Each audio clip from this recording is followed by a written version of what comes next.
Potência elétrica, nós estamos aqui na quinta semana, tá? Hoje é uma quarta-feira. O nosso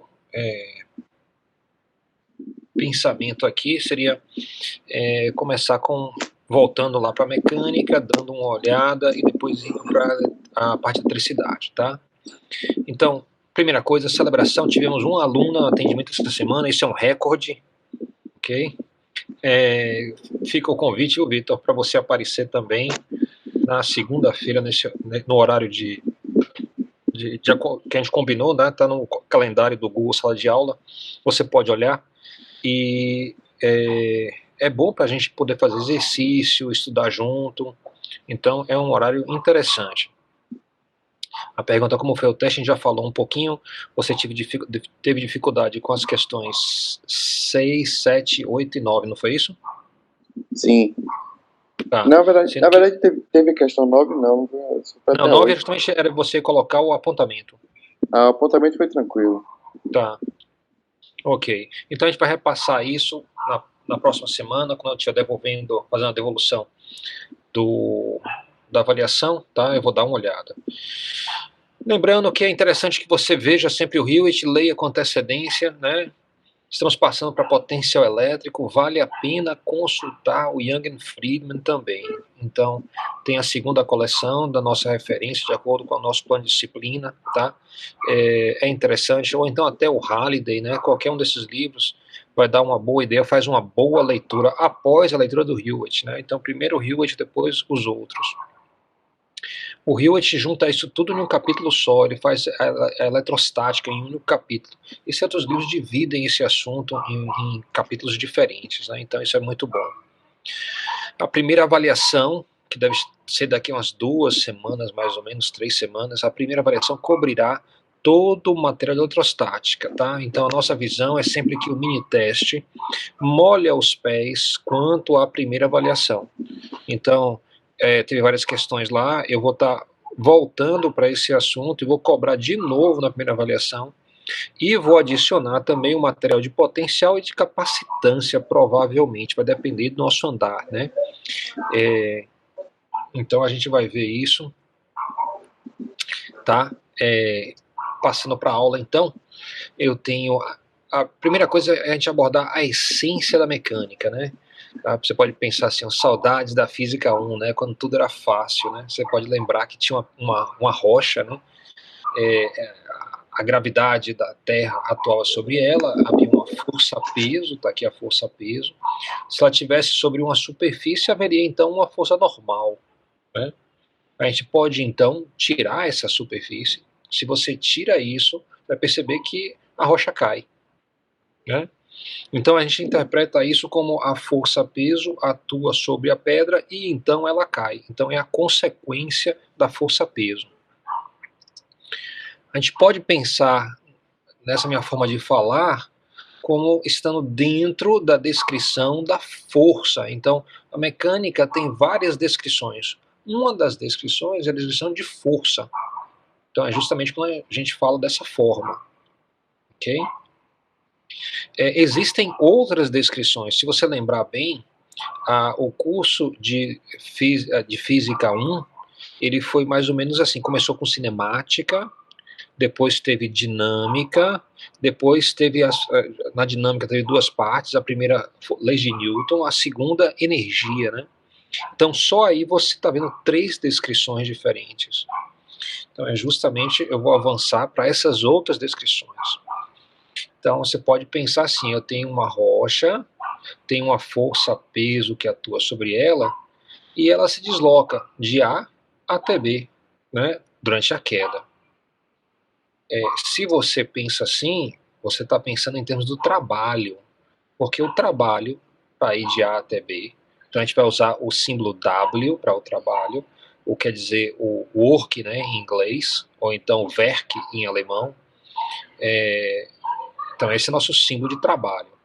Então, trabalho realizado pela rocha, ao sair da posição A até a posição B, vai ser igual a força-peso, produto escalar, com o deslocamento. Então eu tenho dois vetores aqui e estou fazendo o produto escalar deles. O produto escalar deles aparece em alguns livros, assim por diante. A gente não viu isso muito aqui no curso, mas é muito fácil a gente reinterpretar o produto escalar, ou reescrever ele. O produto escalar quer dizer o seguinte: toda vez que eu escrevo isso aqui, quer dizer módulo da força, módulo do deslocamento, vezes o cosseno do ângulo entre os dois. Então, a força aqui é a força-peso, tá? Então é fácil de calcular a força-peso. O deslocamento é quantos metros caiu. E o cosseno do ângulo vai ser o ângulo entre a direção do vetor força e a direção do deslocamento. Como a força-peso está para baixo e o deslocamento é para baixo, o ângulo é zero. Nós sabemos que cosseno de zero é igual a 1. Então esse cosseno aqui não vai influenciar muito. Qual é o papel do cosseno nessa equação? O cosseno multiplica justamente a força-peso e seleciona a componente da força que está ao longo do deslocamento. Às vezes acontece, e aí você pode olhar no vídeo aqui, se eu tiver um movimento aqui, tá? E eu empurrar, por exemplo, nessa direção, a um ângulo de 90 graus do Professor, movimento. Oh, Letícia está aqui? estou, professor. Eu não Oi. vou conseguir participar da aula hoje, não, porque a Heloísa está um pouco adoentada, está enjoada com o sol. Entendi. Viu? Tá bom. Melhoras para ela, viu? Eu estou gravando a aula, você pode assistir depois a aula gravada. Certo, muito obrigada, professor. Tá bom, ok. Abraço então, boa noite. Saúde para todos. Obrigada, tchau. Bem, voltando aqui então, esse cosseno, ele multiplica justamente a força, né? E seleciona a componente da força ao longo do deslocamento. Se você tem um movimento aqui no vídeo, ó, um movimento horizontal, por exemplo, e eu aplico uma força vertical, a gente sabe que essa força não está contribuindo para esse movimento horizontal, né? Você empurra assim de lado, não faz a mínima diferença para esse movimento. Então, o ângulo aí nesse caso entre horizontal e vertical é 90 graus. Se você substitui 90 graus no cosseno, vai dar zero. Então aí seria o trabalho zero, ou seja, essa força que está a 90 graus no meu braço aqui não está realizando o trabalho, ok? Então essa é uma forma de interpretar essa equação. Aqui no caso, a força-peso tem a mesma direção de deslocamento, o ângulo é 0 graus, cosseno de zero vai ser igual a 1. Então, isso aqui não influencia em nada. A força-peso a gente conhece, é a massa vezes a gravidade. A massa da rocha vezes a gravidade é 9,8 metros por segundo ao quadrado. Né? Então, você multiplica aí e multiplica pelo deslocamento. Digamos que caiu 2 metros. Aí você vai ter, então, digamos que a rocha é 100 quilos vezes G, que é aproximadamente 10. Né? Vai dar, então, 1.000. 1.000 vezes, se caiu 2 metros, 1.000 vezes 2 vai dar 2.000. Então vai ser um pouco menos de 2.000 joules, que é a unidade de trabalho. Realizado, quem gasta essa força? A força da gravidade, né? Está gastando essa força. Aqui então eu tenho a variação da energia potencial, ok? Note que a variação da energia potencial com sinal menos, ou seja, o trabalho é justamente a variação da energia potencial mudando o sinal. Então, isso quer dizer o quê? Quer dizer que se eu realizei, a gente falou 2.000 joules de trabalho, a gravidade realizou 2.000 joules de trabalho ao mover essa rocha, isso quer dizer que a energia potencial variou negativamente, diminuindo em 2.000 joules. Então a gente está aqui justamente saindo da descrição de força e usando o conceito de trabalho para passar a descrição de variação de energia. A gente chama essa energia de energia potencial, né? Então há uma variação da energia potencial da pedra. A gente sabe que isso está atrelado à energia cinética. Então, a gente sabe que a energia potencial, tá? A variação da energia potencial é igual a menos a variação da energia cinética. Então, se a variação da energia potencial foi menos 2.000, diminuiu 2.000 joules, isso quer dizer que a energia cinética aumentou 2.000 joules. Então, a pedra está aqui em cima, tá? Enquanto ela cai, a energia potencial diminui, a energia cinética aumenta, tá? Então dá o resultado que a pedra cai. Ou seja, a gente viu com outra narrativa acontecer a mesma coisa, a pedra caiu. Então a gente falou primeiro na linguagem de força e agora está conversando na linguagem de energia. Um objeto que está aqui em cima tem muita energia potencial. Se você solta ele, ele cai transformando a energia potencial em energia cinética.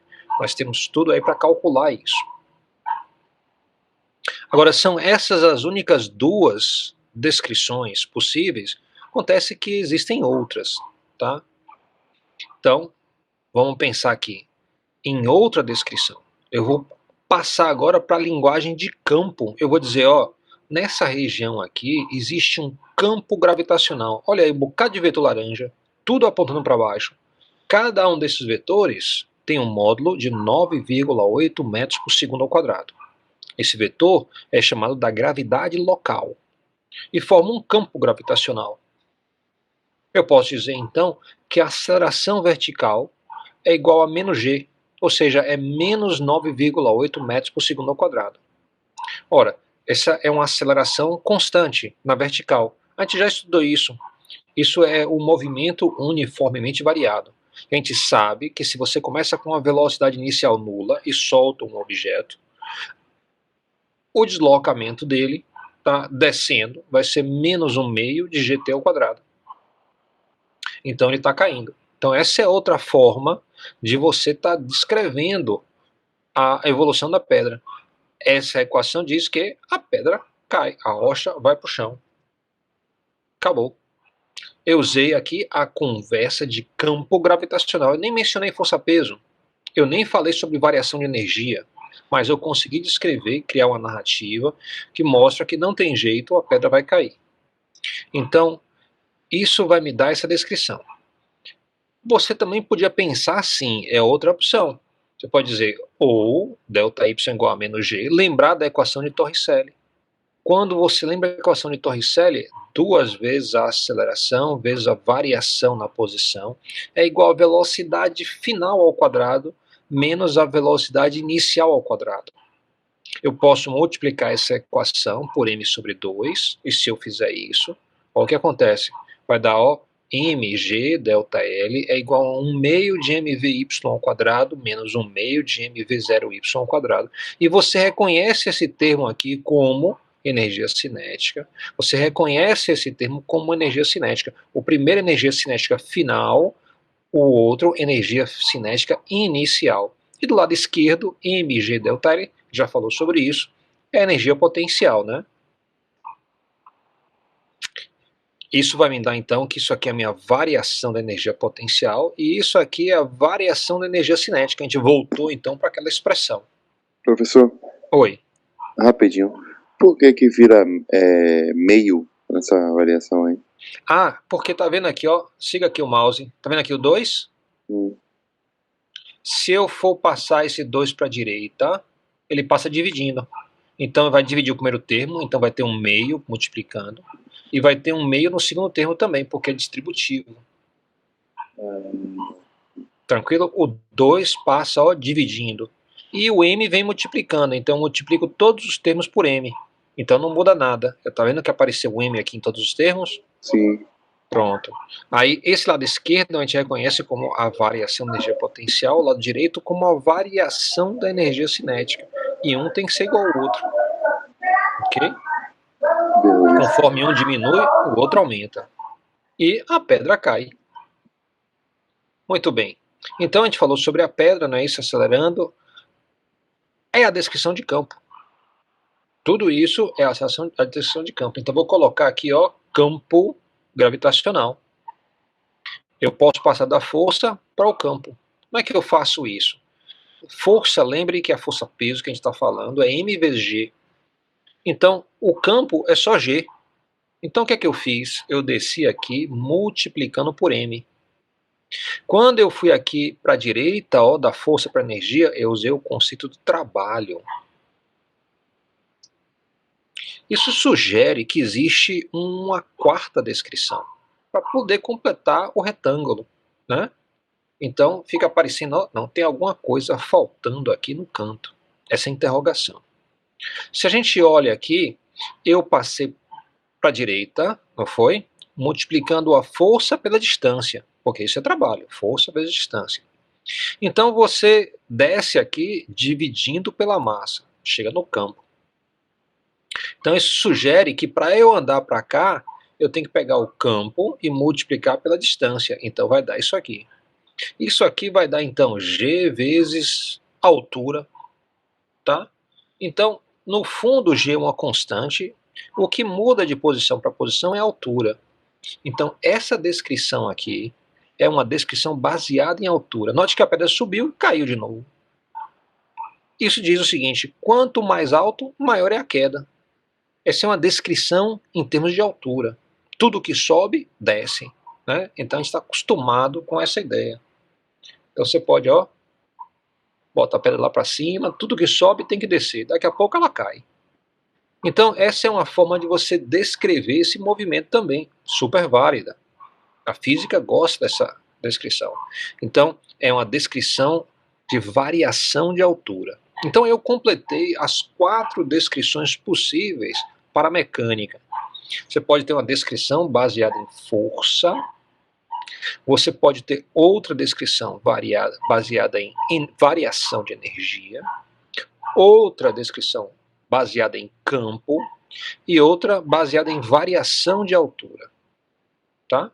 Então essas são as 4 descrições. Por que é legal você organizar o conhecimento dessa forma? Porque aí você sabe, se eu estiver na mecânica, e eu tiver qualquer questão de mecânica, 95% das questões vão ser assim. Ele me dá a informação de força e pede o trabalho, ou a variação da energia potencial, ou a variação da energia cinética. De qualquer forma, eu estou aqui, ó, saindo de uma descrição indo para outra. Pode ser também que ele me dê informação sobre o campo e peça força, então eu posso vir para cá. Ou eu posso ter informação do campo e ele pedir a variação na altura de um objeto que suba e desça, por exemplo, tá? Ou a variação de energia. Então dá para você sempre estar sabendo de onde você inicia e onde é que você termina, para cada uma das questões lá, ou para cada um dos problemas da mecânica. Muito bem.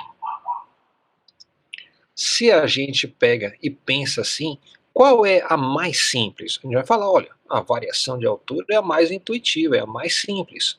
Então, a gente vai favorecer trabalhar aqui na descrição de variação de altura, porque ela é muito intuitiva. Do lado esquerdo aqui você tem força e campo. Força e campo envolvem vetores. Vetores é complicado.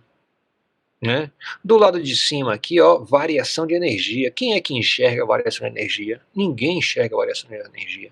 Mas se eu falar assim, ó, variação de altura, aí todo mundo sabe o que é. Então eu tenho uma linguagem básica e poderosa aí, em termos de variação de altura. Substituindo aqui as informações, como é que fica isso? Vamos lá. Aqui em cima, a gente está dizendo, ó, a força-peso vai ser igual a massa vezes a gravidade. Tranquilo. Força-peso é igual a massa vezes gravidade.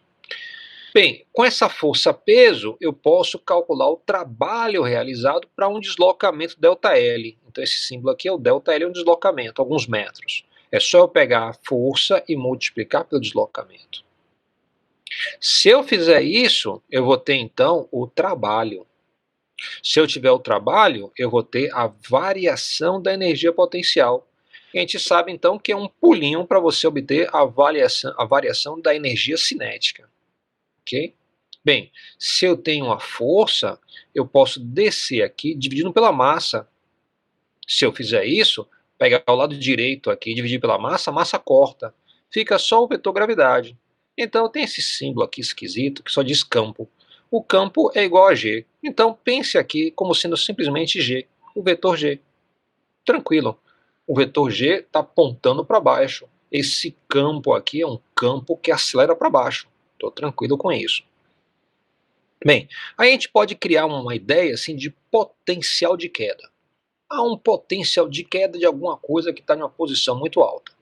Então, a gente vai dizer o seguinte, olha, G multiplicado pela variação na altura vai ser meu potencial de queda. Então, está aqui à direita, ó. Se a gente pensar que para esse exemplo, está caindo, né, o cosseno é zero, então vai dar G vezes ΔL, a variação na posição, que é a posição vertical.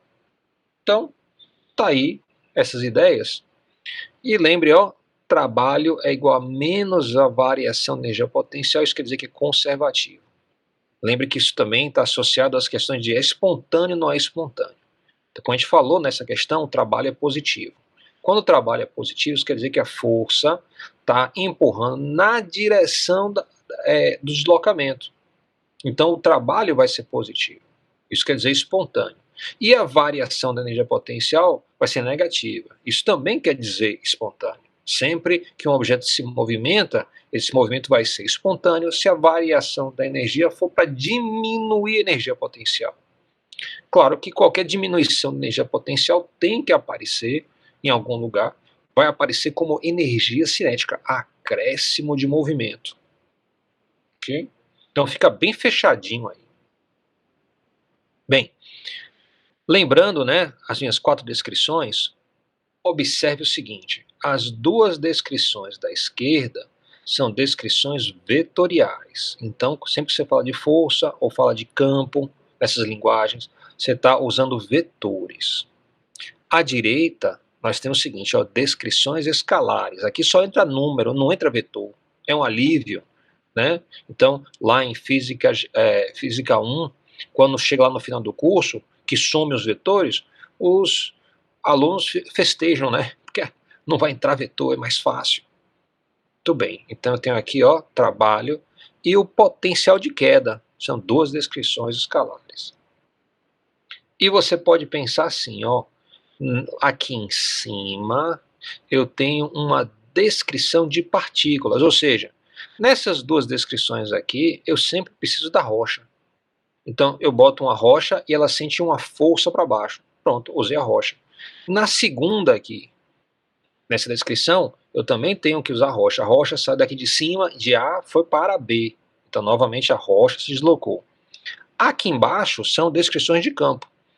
Quero dizer o seguinte, ó, nesta região tem um bocado de vetor gravidade apontando para baixo. Pronto, eu já expliquei a situação. Do lado direito, eu estou dizendo aqui, ó, quanto mais alto, maior a queda. Então, novamente, eu não precisei mencionar a questão da rocha. Ok? A gente vai ver isso agora com alguns exemplos, tá? Com o mesmo exemplo que a gente vinha trabalhando. Muito bem. Então, usando imagens, né? O que quer dizer a descrição de força? Quer dizer, tá a rocha aqui, tem uma força para baixo, força-peso. A força-peso vai ser a massa da rocha vezes a gravidade. Pronto. Esse que quer dizer. A descrição aqui embaixo simplesmente fala, olha, nesta região tem um campo gravitacional. Está apontando para baixo. O tamanho de cada um desses vetores é 9,8 metros por segundo ao quadrado, tá? No sentido y negativo. E aqui em cima, o que eu tenho? Tenho assim, ó, a rocha, quando está aqui em cima, ela tem mais energia potencial e tem menos energia cinética. Quando a gente solta ela, a energia potencial diminui e a energia cinética aumenta.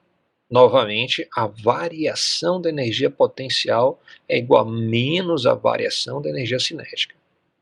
E essa de cá é a mais simples de todas. Ó o desenho. Simplesmente fala, azul claro é mais alto, azul escuro está mais baixo, menos alto. Então essa é a descrição de campo. Está dizendo, olha, existe um campo aqui de alturas. Ok? Bem, aí é uma forma de descrever. Existem outras formas de você mostrar esta mesma situação do campo, né? Do campo de altura, né? A gente tem aqui um campo de altura. Então, eu vou mostrar aqui uma imagem. É outra forma de você colorir aí a questão da altura. Olha essa imagem bem aqui. Eu tenho, tá, um relevo. É uma montanha, tem vales, tem aqui uma planíciezinha aqui na frente, tá? E aí a gente coloriu o que está mais alto, de vermelho, e aí foi mudando de cor conforme a gente desce, até chegar no mais baixo, que vai ser o roxo. Entre cada uma dessas cores aparece uma curva. A gente chama essa curva de nível. E aí você pode pegar tudo isso aqui e projetar aqui para o plano bidimensional. Então peguei uma superfície tridimensional e projetei aqui embaixo. Note então que esse amarelo aqui, ó, veio parar aqui embaixo. O verde está aqui. Note que tenho aqui um bolsão de verde mais escuro, né? Um valezinho. E você tem um vale mais fundo, que é um azul que depois transiciona lá no fundo para o roxo. Do lado de cá é muito alto, porque está vermelho. Então, você consegue, a partir desse desenho aqui em 2 dimensões, entender toda essa superfície 3D. A gente tem muito mais facilidade quando a gente vê aqui uma imagem em 2 dimensões, do que entender a imagem em 3 dimensões. Eu vou ampliar a imagem aqui. Quando eu faço isso, ó, você percebe que existem umas continhas vermelhas aqui que foram colocadas. Essas continhas só são uma indicação, tá? São indicação dos pontos de equilíbrio. Tem equilíbrio estático e tem equilíbrio, tem equilíbrio estático e equilíbrio dinâmico, tá? O equilíbrio estático é tipo esse aqui. Se eu colocasse uma bolinha, um agude bem aqui, ela ia ficar nessa posição. Ia ficar parada ali. Se eu puxasse ela um pouquinho fora da posição, ela voltava para essa posição. Então, se ela volta para a mesma posição, isso quer dizer equilíbrio estático. Ela gosta daquela posição, volta para aquela posição. E eu tenho aqui ó, um equilíbrio instável, né? Aqui é equilíbrio estável e aqui é equilíbrio instável. São sinônimos, né? Então, equilíbrio instável, eu puxo um pouquinho e a bolinha não quer mais voltar para essa posição. Ela está aqui em equilíbrio, foi difícil manter ela aqui em equilíbrio. Na hora que eu empurrei ela, ela vai fazer o quê? Ela vai descer aqui para baixo. Ou então ela vai cair aqui no fosso, ó. Ou então pode ser até que ela caia, dê uma volta aqui e acabe descendo para cá. Mas não vai ficar aqui. Aqui é equilíbrio estável, aqui também é equilíbrio estável, aqui é um equilíbrio instável, outro equilíbrio instável. Geralmente os topos dos picos são sempre instáveis, né? Qualquer coisinha você cai lá de cima, tomar cuidado. Já quando você está no vale não tem como cair, né? Você está em um lugar seguro, tá? Então essa é a interpretação dessa superfície. Bem, então com essa ideia aqui, eu posso usar essa ideia de altura para prever o movimento de um objeto. Eu coloco um objeto em qualquer posição aqui, ele vai cair, vai cair no outro, vai acabar aqui embaixo. Ok? Então, é isso que eu quero, né? Para poder prever as coisas. Muita atenção para essas curvas que se formam, são curvas de níveis. Então, a gente aqui revisou a essência da mecânica. Isso é que a gente gostaria que você levasse como grande lição na mecânica. A gente vai então agora passar para a eletrostática. E a gente vai levar essa estrutura de 4 descrições lá para a eletrostática e ver o que acontece quando a gente faz isso.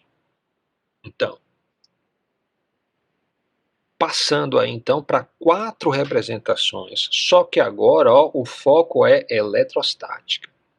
Nós já falamos sobre a força de Coulomb. A força de Coulomb é um exemplo de força elétrica. Então nós estaríamos na descrição de força, né, na eletrostática. Nós também já falamos sobre campo gravitacional.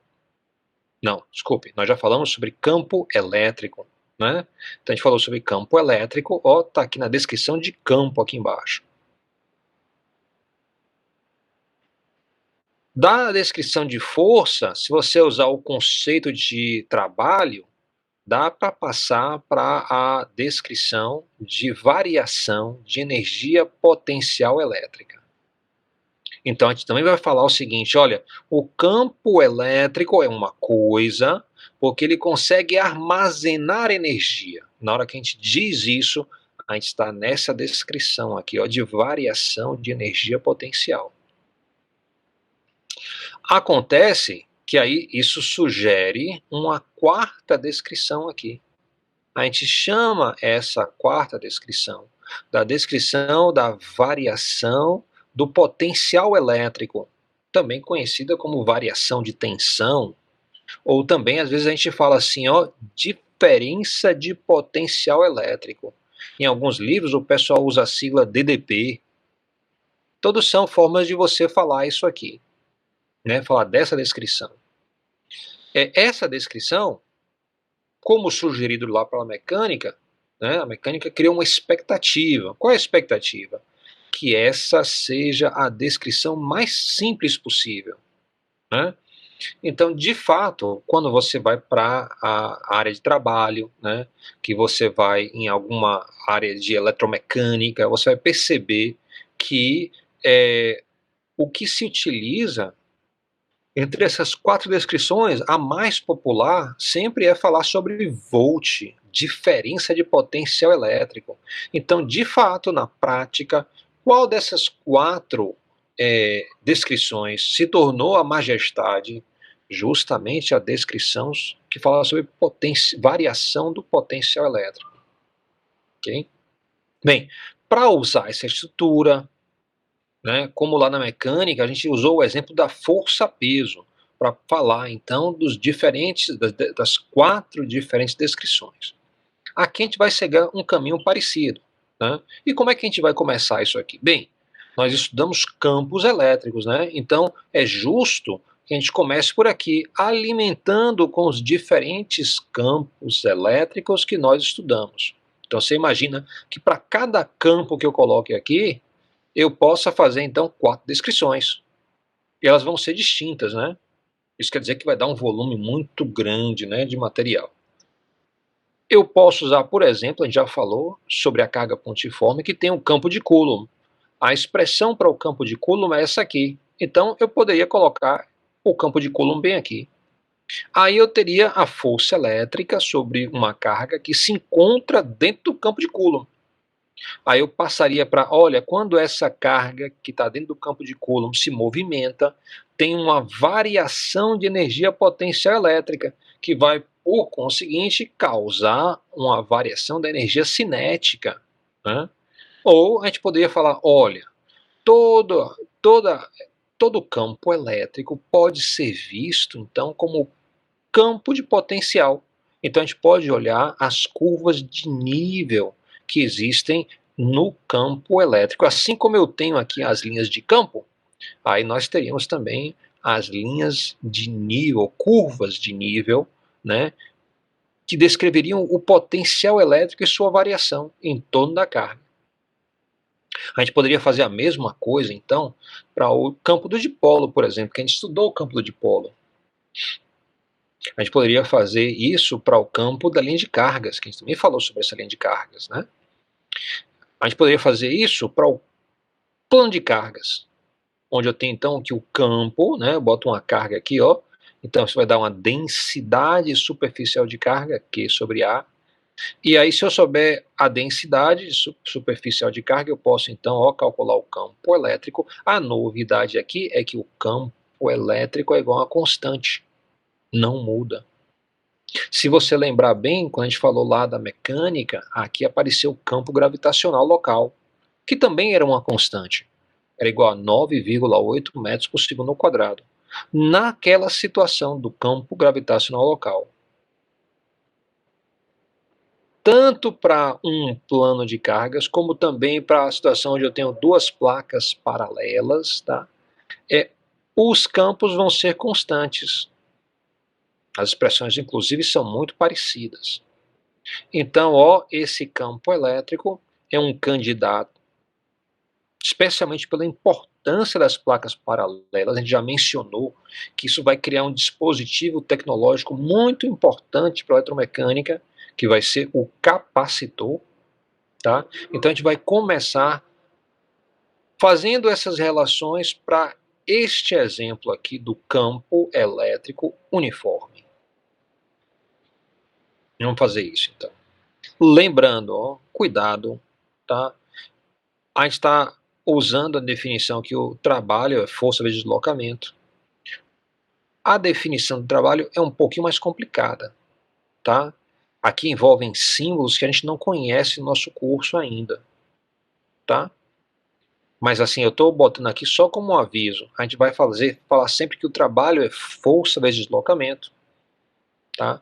Vai funcionar para a situação onde os campos são constantes. Funcionou lá para força-peso, vai funcionar aqui. Mas para esses outros campos aqui, a conta é um pouquinho diferente. Quando a gente for fazer o campo de Coulomb, eu vou mostrar as consequências dessa conta. A gente não vai fazer a conta, eu vou mostrar as consequências.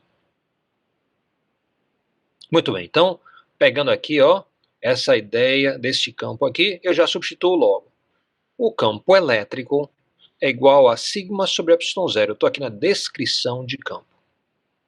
Se eu quero passar para a descrição de força elétrica, note que esse quadrado que eu estou construindo agora, ó, é para o campo elétrico uniforme.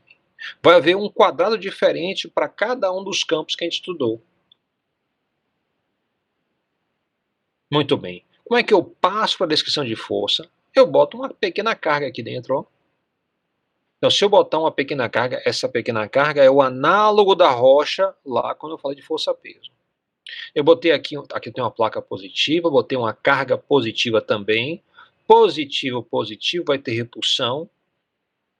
Em relação à placa da direita, que é negativa, eu vou ter atração. Essas duas forças vão atuar juntas e vão então puxar essa carga para a direita. Está aqui a força elétrica, ó, um vetor para a direita. Esse vetor em preto. Bem, como é que eu passo da descrição de campo para a descrição de força? E como é que eu volto da descrição de força para a descrição de campo? É simplesmente a ideia de eu multiplicar pela carga teste. Então, se eu boto a carga teste aqui dentro, eu saí de campo e fui para força. Então, aqui, ó, carga teste vezes campo elétrico. E se eu quiser voltar para a descrição de campo, é só dividir pela carga teste. Então, aqui eu subo multiplicando pela carga Q0, que é a carga teste. Eu desço dividindo pela carga teste. Ok? Vamos então para a próxima descrição, a descrição da variação da energia potencial elétrica.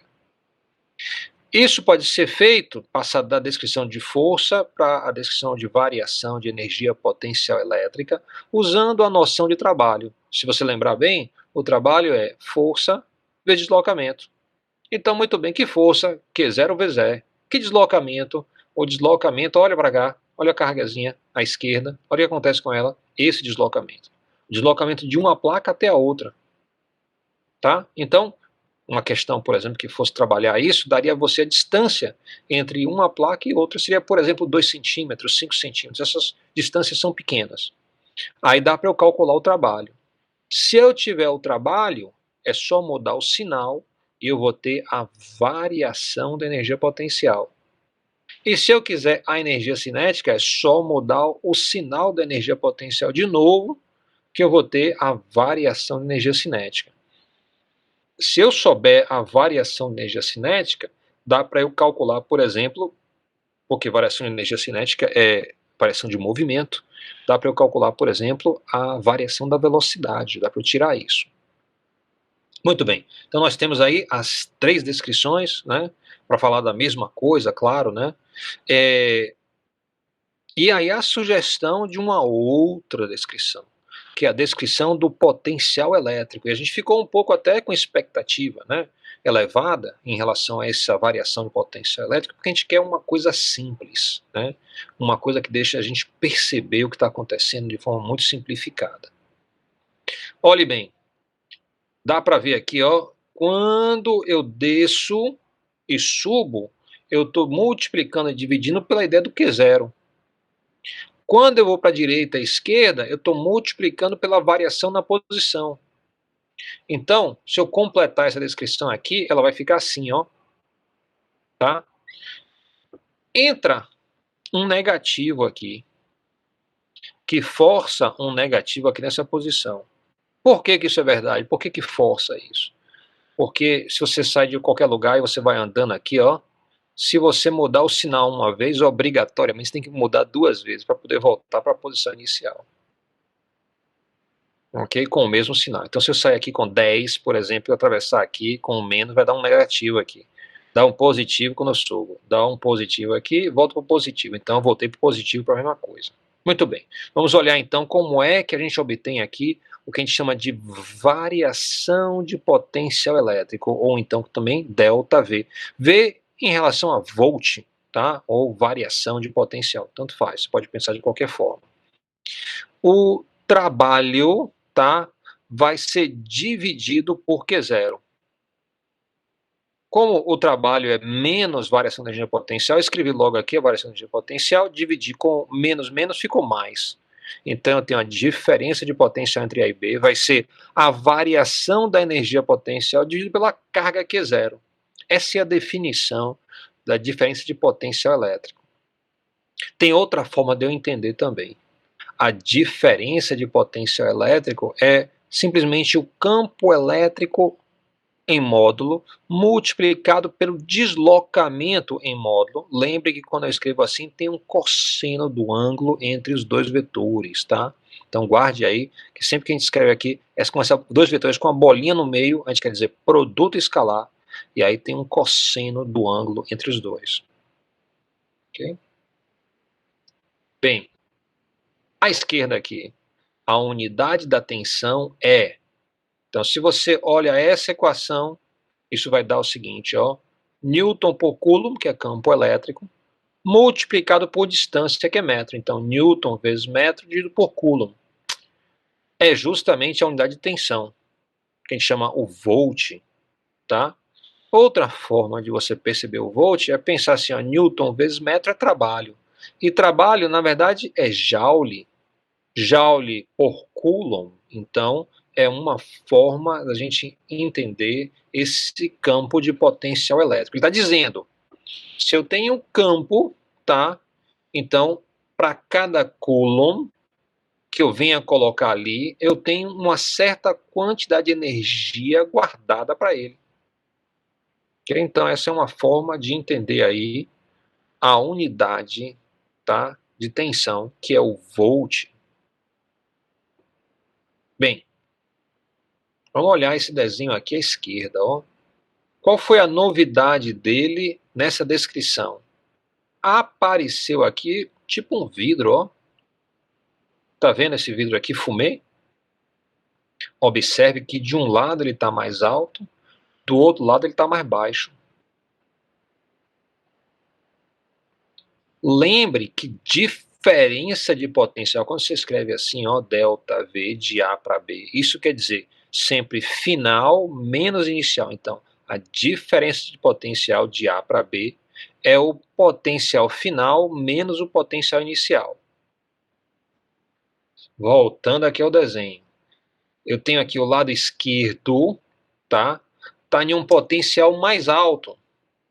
O lado direito está em um potencial mais baixo. Olha aqui a rampa. A rampa permite você subir, né? Então isso aqui está mostrando que o potencial está subindo em direção à placa da esquerda. E constitui uma rampa, ó, de descida até a placa da direita. Esse sobe e desce na minha imaginação. Eu estou interpretando o potencial elétrico usando aquela ideia da altura que foi tão útil lá atrás, na mecânica. Esse sinal menos que aparece nessa equação permite justamente isso. Dizer que o potencial é mais alto conforme eu me aproximo da carga positiva. O potencial é mais baixo conforme eu me aproximo da carga negativa. Então você vê que entre o potencial alto e o potencial baixo existe uma rampa, na minha imaginação. Eu vou usar isso para entender o movimento das cargas adiante, quando a gente fala de circuitos. A gente vai pensar assim, por exemplo, uma bateria tem um terminal positivo e tem outro negativo. Se eu botar um fio do positivo para o negativo, isso quer dizer que um lado está mais alto, o outro está mais baixo. Então as cargas vão sair do mais alto e vão descer até o outro lado. Desce mesmo? Não, só na minha imaginação. Eu aproveito e imagino a altura atrelado ao potencial elétrico. Potencial mais alto, né? Altura. Potencial mais baixo mesmo. Então provoca uma rampa, né, entre um e outro. Isso quer dizer que as cargas vão sair do mais alto para o mais baixo espontaneamente. Okay? Então já começa a dar a gente uma série de vantagens em termos de entender o que está acontecendo. A gente vai enxergar os circuitos como se fossem rios, né, que saem de um lugar mais alto, tem cachoeiras, vão para um lugar mais baixo, por exemplo. Vai ser uma forma da gente entender o circuito elétrico.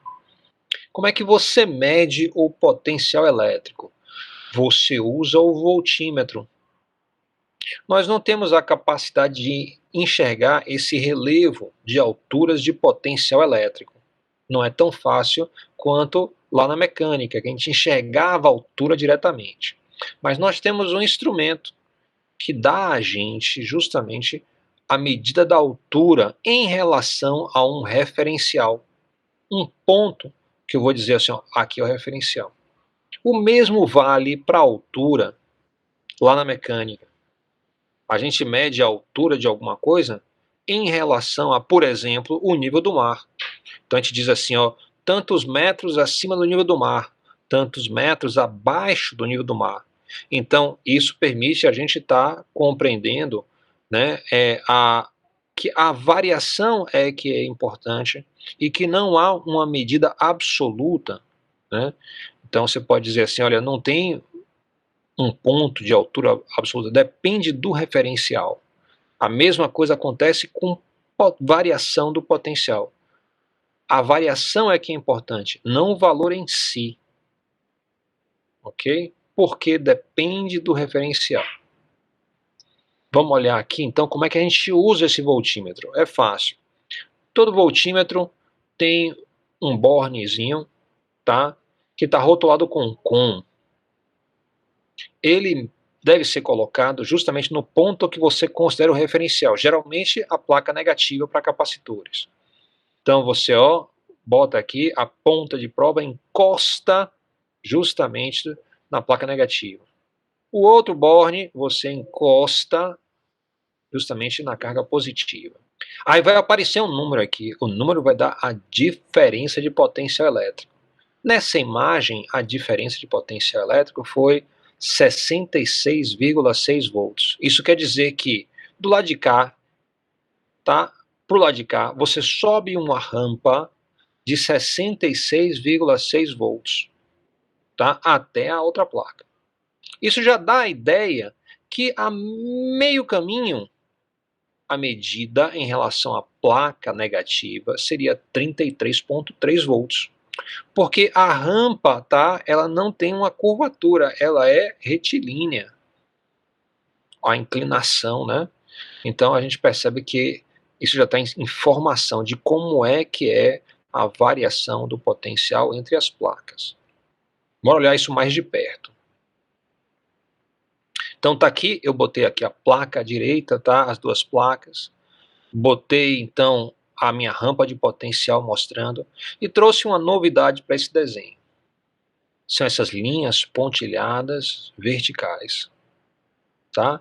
Essas linhas pontilhadas, elas mostram justamente o que a gente chama as equipotenciais, que vão ser as minhas curvas de nível lá. Lembre que as curvas de nível foram utilizadas para pegar um relevo 3D e achatar ele e colocar em um papel bidimensional. E o papel traz informação de altura, sem precisar ficar carregando aquele modelo de relevo para todo canto. Você tem aquele papel, um mapa. Então, a gente pode desenhar para situações tridimensionais um mapa em 2 dimensões que mostra a variação do potencial. Isso é muito útil. Vai fazer isso com as linhas equipotenciais, tá? Então, aqui à esquerda, eu tenho o seguinte, olha, essas linhas aqui, da direita para a esquerda, eu tenho 10 volts. Então, da direita para a esquerda, ao contrário, da esquerda para a direita, né? Então, muito bem. Da esquerda para a direita, eu tenho a linha da esquerda, a primeira linha aqui, eu posso dizer, por exemplo, que é 10 volts. Na medida, no slide anterior, eu usei um valor aleatório, 66,6 volts. Aqui eu estou usando outros valores. Então, digamos que aqui na esquerda, tá, a primeira linha seja de 10 volts. A próxima linha seria 5 volts. A próxima ainda seria 0 volts. A próxima seria menos 5 volts e a próxima seria menos 10 volts. Então, observe que a distância entre essas linhas é igual e também elas mudam de 5 volts entre uma e outra. Vai descendo, ó, da placa positiva para a placa negativa. Ou a gente podia dizer também o seguinte, olha, a primeira linha é 20 volts, a próxima é 15 volts, a próxima é 10 volts, a próxima ainda é 5 volts e a última é 0 volts. O que é que mudou entre uma sequência de rotulação de linhas equipotenciais e a outra? Mudou o referencial. Na primeira sequência, eu tomei como referencial onde a tensão é 0, bem aqui no meio, e falei, a partir daqui sobe 10 volts, a partir daqui desce 10 volts. Já na segunda sequência, eu mudei o referencial. Eu coloquei o referencial na placa da direita e disse, a partir daqui, o potencial só aumenta até você chegar no outro lado. Muito bem. Então, você vê que não é importante o número em si, mas sim a diferença. Em ambos os casos, a variação foi de 20 volts entre as placas. Então, a gente percebe o seguinte, que o potencial depende do referencial, onde V igual a 0. No lugar que V igual a 0, você diz lá é o referencial. Toda a superfície de um condutor é uma equipotencial, a primeira equipotencial. Então, olha, está aqui o condutor positivo, tá certo? Note aí que a primeira linha está encostada nele. Por quê? Porque o potencial começa a mudar daqui. A última também está encostada na superfície, ó. Isso vai ser verdadeiro para toda a superfície condutora. Vai ter uma equipotencial encostada na superfície. O ângulo entre uma linha equipotencial e uma linha de campo é de 90 graus. Então, se você olhar aqui, as linhas de campo são essas aqui que estão da esquerda para a direita. Tem um bocado delas. As equipotenciais vão estar a 90 graus dessas linhas. Então, toda vez que uma linha de campo e uma linha equipotencial interceptam a 90 graus. Outra coisa interessante também é que, ó, as linhas equipotenciais nunca se cruzam. Você pode perceber que isso é verdade, inclusive, para as curvas de nível, lá do exemplo da mecânica. Duas curvas de nível não podem nunca se interceptar, porque a curva de nível quer dizer uma certa altura. E você não pode ter um ponto no espaço com duas alturas diferentes. A mesma coisa acontece aqui. O potencial elétrico, a tensão, tá, em um ponto é única. Você não pode ter um mesmo ponto com duas tensões diferentes. A analogia é perfeita entre tensão e altura. Observe o seguinte. A gente não consegue desenhar muito bem em 3D. A gente até que tenta, tá? Mas quando a gente fala assim de linha, a gente entende que a linha equipotencial pertence a uma superfície equipotencial. Ela é um corte em duas dimensões. Nesse caso, nossas superfícies equipotenciais são planos. Então, como é que eu penso? Eu penso assim, ó, tá aqui a placa e rente à placa tem a primeira superfície equipotencial, que se eu projetar esse desenho para duas dimensões, vai se tornar uma linha equipotencial. Ok? Então essa é a forma com que eu entendo as equipotenciais. Bem, está aqui uma imagem, tá? Essa imagem é interessante. Você tem aí uma orla, a gente percebe pela foto que está de noite. Como é que a gente percebe que está de noite? Porque as luzes estão ligadas, né? Então a orla está iluminada. A gente percebe também o seguinte, olha, tem uma iluminação esquisita nessa imagem. Por que que a gente percebe que é esquisito? Porque a mata aqui à esquerda, ó, dá para ver os detalhes. Se está de noite, dá para estar breu aqui, e não está. Também observe que aqui na frente, na água, você vê então, ó, uns borrões. A água está parecendo com que ela está mexendo nesse ponto. Isso indica que essa é uma fotografia de longa exposição. Ficou aberta durante um tempo. Nesse tempo que ficou aberto, dá para ver, caíram 2 raios. A iluminação da imagem, então, vem em parte, ó, das lâmpadas da orla e também do brilho da luz do relâmpago, que ilumina, então, o cenário. Se você olhar aqui perto, ó, aqui você tem a orla, lá embaixo você tem uma ponte. Essa ponte é muito similar à ponte que vai se construir entre Salvador e Taparica, aqui na Baía de Todos os Santos. Esse projeto já foi aprovado, já tem dinheiro depositado no Fundo Garantidor, 1,6 bilhão de reais. O governo já entrou com parte do dinheiro, vai entrar com mais parte do dinheiro. A iniciativa privada vai entrar com a outra parte, vão ser os chineses que vão entrar. E os chineses vão ter o direito de cobrar pedágio nessa ponte por muitos anos. Contrato de muito, muito tempo mesmo. Então, todo mundo ganha. Aqui, então, na minha ponte, eu percebo o seguinte, no meio da ponte tem um raio, ó. Parece até que bateu nela, né? E outra mais adiante. A ponte continua aqui à direita. Bem, você pode imaginar, tá, que as cargas que estão se movimentando aqui, estão se movimentando de um lugar, estão fazendo isso espontaneamente, tá? Então elas estão saindo de um lugar que tem um potencial mais alto para um potencial mais baixo. Acontece que essas cargas aqui, ó, geralmente são grandes deslocamentos dos elétrons, né? Então, 95%, eu acho que é o número, 96%, o número que os estudos mostram que são a porção de relâmpagos que sai do chão e sobe. Então, você imagina que muitos elétrons estavam concentrados aqui na ponte, e aí eles espontaneamente, ó, subiram. Eles foram de um lugar de energia potencial mais alta, espontaneamente, para um lugar de energia potencial mais baixa. Então, eles estão mostrando o caminho das linhas de campo elétrico. Então, aqui nessa região tem um campo elétrico, e o campo elétrico está assim na vertical. Ó. Esse aqui está quase na vertical completa, esse aqui faz uma curvazinha para a esquerda, né? As equipotenciais são as linhas de mesmo potencial elétrico.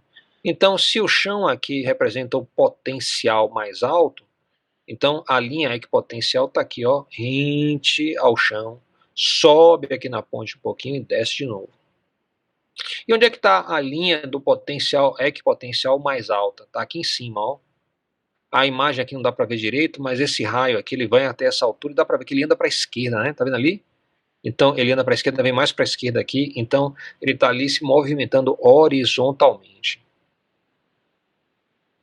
Então aqui é como se fosse uma placa e lá em cima outra placa. Se você pensar aqui no meio, as equipotências, a gente falou que a equipotencial, né, intercepta a linha de campo a 90 graus. Então nessa região aqui, ó, a 90 graus está aqui, ó, com a pequena inclinação para a direita. Então a minha equipotência ela vem andando aqui paralela ao solo, chega aqui, ela sobe, ó. Mas aqui ela estaria descendo, ó. Então ela desce um pouquinho e volta para cá. Então você teria uma curvatura bem aqui, ó. Essa curvatura, então, é como essa ponte está afetando movimentando o campo elétrico acima dela. Ela está fazendo com que aqui haja uma maior concentração de cargas, então vai ter uma maior quantidade de linhas de campo, então o campo aqui é mais intenso, deformando o campo de potencial elétrico, então as linhas de campo ficam deformadas, formando assim arcos, repetindo esse arco da ponte. Muito bem. A gente pode então propor uma questão, tá? Pode pensar assim, exemplo, considere um par de placas condutoras paralelas, com espaçamento entre elas de 2 centímetros, sendo que cada uma tem uma área de 0,25 metros quadrados. Uma carga de mais 18 nanocoulombs é transferida da placa da esquerda para a placa da direita. Nesse caso, determine os seguintes itens. Então, A, eu quero saber qual é o campo elétrico entre as placas. B, eu quero saber a força sobre uma carga teste, Q0, de 1,5 nanocoulombs e massa de 0,3 microgramas, que é colocada próxima à placa positiva com velocidade inicial nula. Então a gente colocou ela ali, igualzinho lá no desenho anterior que a gente fez quando a gente tratou placas paralelas. Isso quer dizer que ela vai se movimentar horizontalmente da esquerda para a direita. Então pede-se no item B qual é a força que atua sobre ela. Vai ser a força elétrica, dá para calcular. Se você souber o campo, é o valor da carga teste vezes o campo elétrico. No item C, pede-se a velocidade da carga logo antes dela colidir com a placa negativa. Bem, se você sabe a força, se você sabe o deslocamento, dá para calcular o trabalho. Se você tem um trabalho, você tem a variação da energia potencial. Se você tem a variação da energia potencial, você também tem a variação da energia cinética. Se você sabe a massa, dá para tirar então o valor da velocidade. Lembre que a energia cinética é um meio da massa vezes a velocidade elevada ao quadrado. Então isso permite você tirar esse valor. D pede o seguinte: qual é a diferença de potencial elétrico entre as duas placas antes da gente colocar a carga teste? Então eu quero saber o ΔV. A gente falou o seguinte: se você tem a diferença de potencial elétrico e você tem a distância, dá para você multiplicar um pela outra, né? Se você tem um campo elétrico, tem a distância, multiplica um pelo outro, e aí você vai obter a diferença de potencial elétrico. Aí você tem ABCD. À direita aparecem mais duas perguntas. Por que essa foto está aqui? Então, qual é a analogia que a gente está construindo entre a situação onde eu tenho aí um disparo de raios e a situação de uma carga atravessa, né, de uma placa para outra? E F pergunta assim: por que a ponte é importante? Qual é o papel da ponte nesse disparo desse raio? Professor, Entendeu, Vitor? Pode falar. essa ponte aí, na minha visão, ela, assim, retornando ao assunto anterior, ela estava com algum tipo de energia concentrada já ali, armazenada nela, e aí quando agitou as moléculas aí através da tempestade, ela liberou. Então a importância dela aí ela tá atuando assim como se fosse um capacitor, né? Ela tinha energia armazenada nela e só foi liberar. É a visão que eu vejo. Isso você não está errado não, mas a gente pode melhorar bastante essa compreensão. A gente pode dizer o seguinte: olha, o capacitor é o chão e lá as nuvens, tá? Esse é o capacitor. Só que esse capacitor, a placa não é totalmente paralela. Tem uma protuberância na parte de baixo. Essa protuberância cria uma ponta. Então cria um efeito de ponta. Isso quer dizer que se você tem cargas negativas em um plano e um lugarzinho é mais alto, como uma carga repele a outra, vai se repelir uma quantidade absurda de cargas para cima dessa protuberância, né? Isso vai fazer com que o campo elétrico fique muito intenso logo acima da ponte. Um campo elétrico muito intenso é capaz de polarizar o ar. Então, o ar tem moléculas, as moléculas têm um lado positivo, tem um lado negativo, é o núcleo, né, positivo, a eletrosfera é negativa. Então, quando você bota um campo elétrico muito intenso, você puxa o positivo para um lado e empurra o negativo para o outro. Isso resulta na polarização da molécula. Se você continuar, então, aumentando o campo elétrico com essa concentração de carga nessa ponta, tá? Esse campo elétrico vai puxar tanto ar, que ele vai acabar, então, arrancando o elétron da molécula de ar. O ar vai ficar, então, ionizado. O ar ionizado é um excelente condutor. Então, é como se aparecesse um tubinho, um condutor, que vai do chão até a parte das nuvens. Existem vídeos no YouTube, eu vou até procurar para trazer na próxima aula, que mostram, tá, que isso acontece de forma bastante gradual. Se você usa uma câmera capaz de pegar o brilho muito tênue da ionização, você vai descobrir que antes do raio cair, começa a aparecer uns dedinhos assim, ó, que são meio rosinha, que são o ar ionizado, ele vai subindo, aí daqui a pouco ele, ó, volta. Aí ele já aparece em outro lugar, um pouquinho à direita, um pouquinho à esquerda, fazendo um caminho. Às vezes são vários que vão fazendo isso. Em cima também esses dedinhos vão se formando. De vez em quando, um tubinho ionizado desses toca no outro. Quando toca, aí, cara, é uma pancada, porque uma quantidade absurda de elétrons sobe, né? Depois fica, os elétrons se empolgaram tanto, tá, que acabou subindo elétron demais. E aí lá em cima fica com excesso de elétron, então daqui a pouco volta os elétrons. Então, essas correntes passam nesse tubo subindo e descendo 2, 3, 4 vezes. Em uma fração de segundo. A gente não consegue nem enxergar isso. A gente pensa que é uma única coisa. Mas são pulsos que sobem e descem a uma velocidade muito grande. Até que a coisa se equilibra e aí esse tubo se fecha e aí fica tudo tranquilo novamente. Né? Quando há a ionização que o tubo abre, tá? Isso quer dizer que ali fica e passa a corrente, fica muito quente, então o ar expande. Quando o ar expande, ele vai ficar com baixa densidade em relação à atmosfera em torno dele. Então ele vai empurrar a atmosfera para todos os lados. Então esse tubo que era fininho vai crescer, vai ficar mais grosso, né? Passando a corrente, isso vai esfriar muito rapidamente. Esfriando, tem um colapso das paredes e as paredes desse tubo vão bater, fazer então uma zoada de pancada, assim, ó, pá! É o que você ouve como uma pancada do raio, né? Então, isso é muito interessante, tá? Então tá aí a descrição, tá aí a proposta da questão. Eu vou parar por aqui e deixar vocês resolverem essa questão para trazer resolvida na próxima aula para a gente tomar como ponto de partida. Beleza? Vou até tirar um screen aqui. Isso. Deixa eu te fazer uma pergunta. Sim. Referente a isso que você falou aí, dá para se dizer que essa movimentação, essa situação que você descreveu aí, sim, é radiação eletromagnética acontecendo?